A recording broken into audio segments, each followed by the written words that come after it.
Hey everyone, welcome to part 3 of my Iron Man collection video. This is the third long box of Raw books. So yeah, let's just get into it.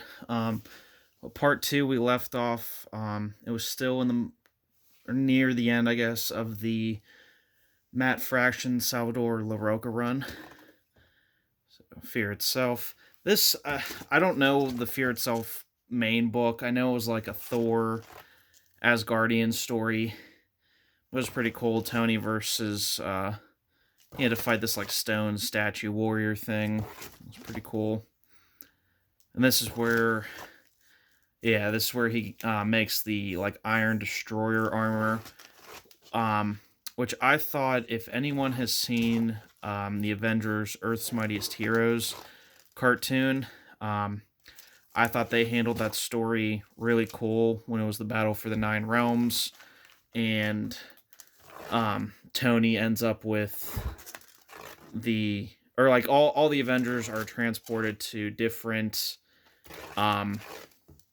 whatever Midgard, Asgard, whatever they're called, different realms, and Tony ends up with the blacksmiths or the goblin makers or whoever made Thor's hammer, and he smiles and goes, "You ever make a suit of armor?"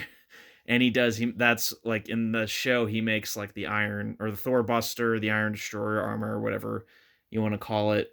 And he fights Loki. He has a really badass scene where all the Avengers are there except Tony.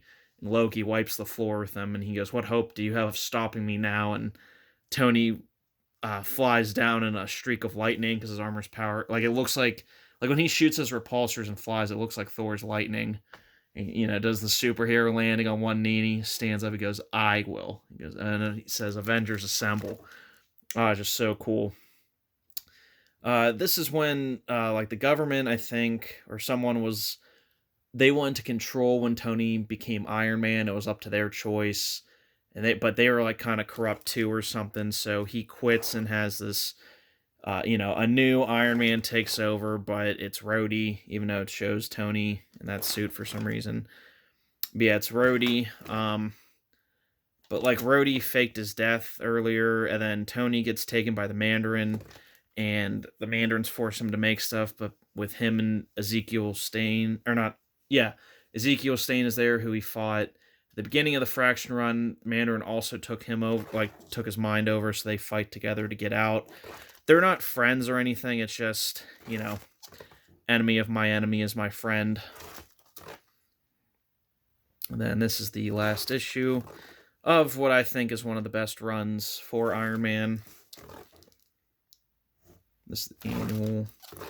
Then this run. See, now, I didn't hate this run. This is where, look at the faceplate. They're starting to make it look like more like the movie.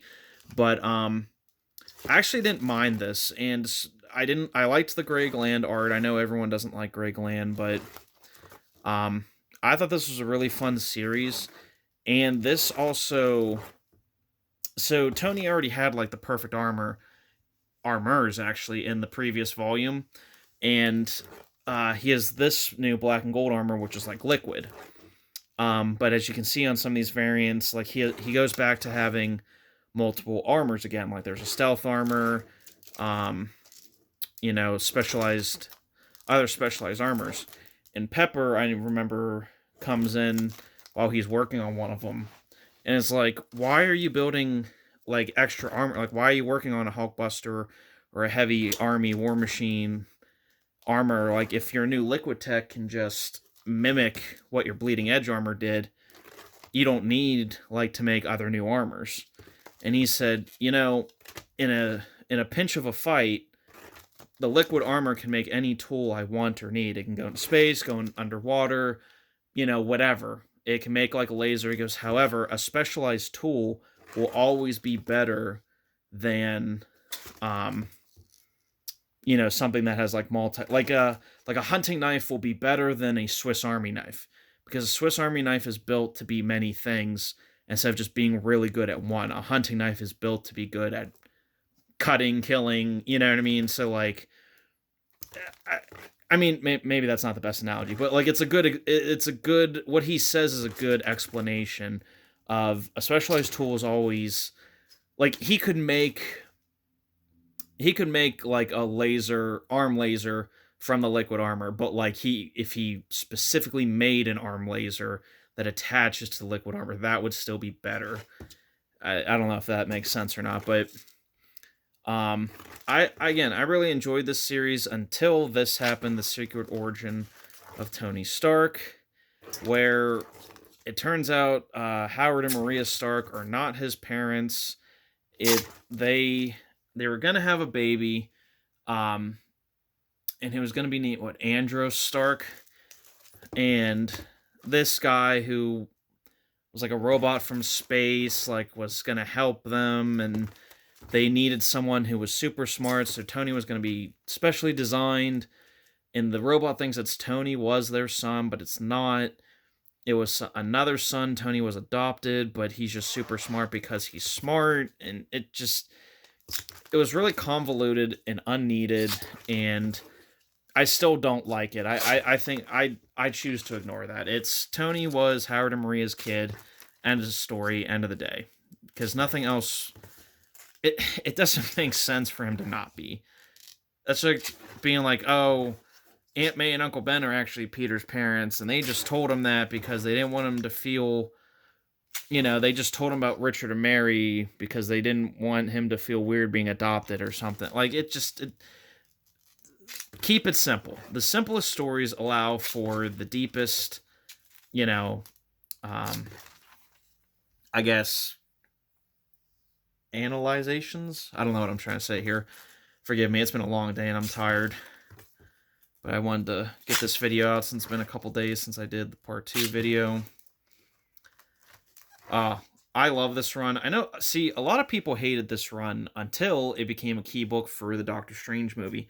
I love Superior Iron Man. This is when Tony, there was an event called Axis. It was a main Marvel event that like inverted some heroes and villains. So like some heroes were being evil, like Tony, and some villains like Carnage were heroes and like trying to do good things. Tony basically became like, this is a second print. Tony basically became like, oh, I have 2 second prints. Okay. What if he came out of that cave still being the same person he was when he went into the cave? So this is a Tony. He drinks. He capital like he makes extremists into like an app, and people can become the best versions of themselves. So basically, he can make the whole planet like a utopia, where everyone's like a supermodel, but he ends up charging people for the app, and they get addicted to it. And he's like, oh, I'll clear $1 billion alone off this next year. And so there's like an AI Tony in one of his old Mark III suits that tries to like override him, or like he's gonna like Doc Ock Spider-Man brain swap him. Like the AI is gonna take over Tony's body and bring him back to who he's supposed to be, but they end up failing. So I forget how Tony gets reverted back, but because then this series, the Brian Michael Bendis series, is where Tony, he's a hero again. He's not evil, and he's back to making armors. This was a really cool armor too. I really liked the start of this series. A lot of people don't like the Bendis series either. I thought it had a lot of great art. David Marquez is the interior artist, who I love. I think he works best with like Spider-Man, but I really like his art, regardless of what it's in. Classic homage to the first issue. Deadpool.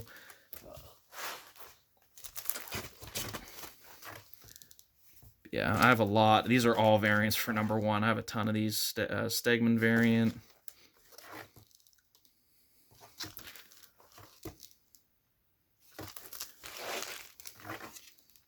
That's a really cool one.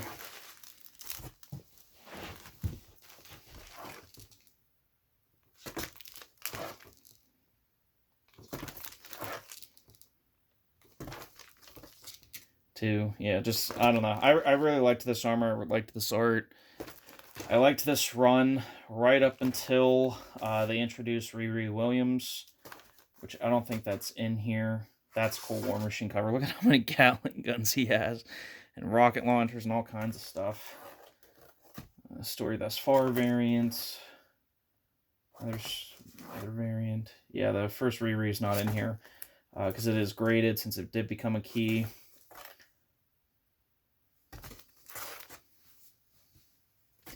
Mike Deodato Jr. Became the artist on this then after David Marquez. This was a short series. I think it's only, 14 issues. This is the last one. Then it goes to International Iron Man. This is, I believe, like the origin of Tony's like birth mother. I don't know. This was kind of dumb. It was like she was like some actress or something who like gave him away because she thought the Starks were gonna raise him right. I don't know. It was dumb.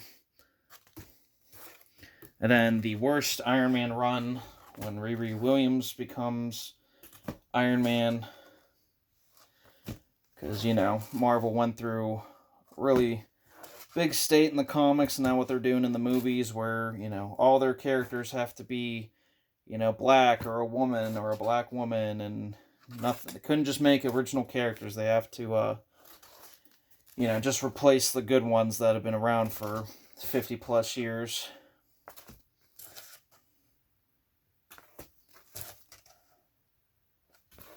And I don't have much to say about the series. I've only read through it once. Really, really terrible stories. Then this is, Tony Stark coming back. But this isn't like the actual Tony that comes back or something. This is like an AI generated like clone of Tony or something like that. I forget. I think Dan Slott plays with that idea. Had to get this cover because the Bleeding Edge armor. Blank. Oh, this was cool. I meant to get probably all these at the time, but this is like the Marvel Cinematic Guidebook to certain characters. Here we go. This is where Dan Slott run starts now. Dan Slott, I like his Spider-Man stuff for the most part. I heard he does a good Fantastic Four run, but I haven't read that because I don't read Fantastic Four. But he should not write Iron Man. This was a step up from the Riri Williams series, but this was 2018, I believe. Yeah, this is where it was like, okay, it's been 2 years since Iron Man was good.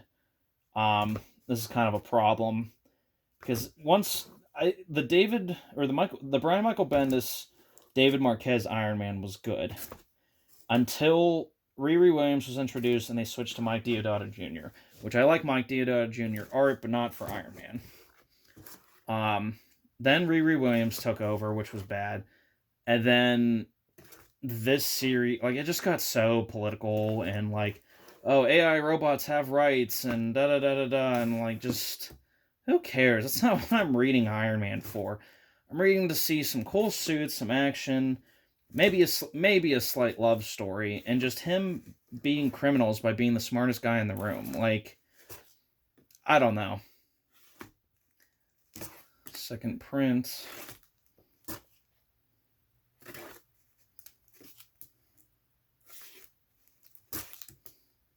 That's a really cool Fantastic Four cover. That's a second print. But yeah, again, I don't have much to say for this series either. I did reread this a couple years ago. It's not as bad as I first thought, but it's still pretty bad. A cool Cosmic Ghost Rider cover.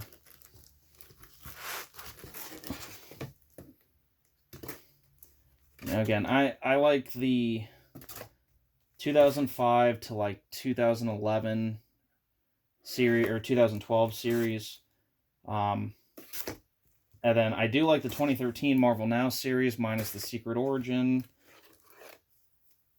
That's where I would recommend reading the most. But to be fair, Iron Man does have a lot of good runs. Like, he had a lot of good stuff in the 80s and 90s.